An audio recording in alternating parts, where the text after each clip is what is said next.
Pero sa naman akong ordinaryong mimro kang iskiki, alagad kay basina, durungan kami na nagbabaklay.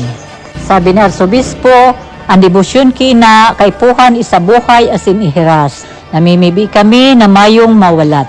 Minapon kami sa sadit alagad dakula ang kapangganahan. Sarong grupo, sarong simpleng gawin in paglaom asin sarong misyon kada semana. Si Ina nagtutukdo sa to natukduan ang mga puso bakulang sa mga programa. Sa paagi kan paghiras sa iskiki kan mga kaayon, naghiras kan sa indang istorya. Ang Biblia, binabago kami luhay-luhay asin hararom. Ang inspirasyon ko bilang ina ng barangay na isa sa buhay ko na po ini, lalo na po sa panahon na ibang problema sa barangay. Pag-abot ng 4 years, nag-ago naman po ang mga bunga. Sa SKK man po, nasa Sagrada Pamilya, lalo na po pag iguang mga nagkakahelang, nagkakaurusan po kami na bisitahon po sinda. Tapos nagtatabang man po ang Sagrada Pamilya para sa pinansyal.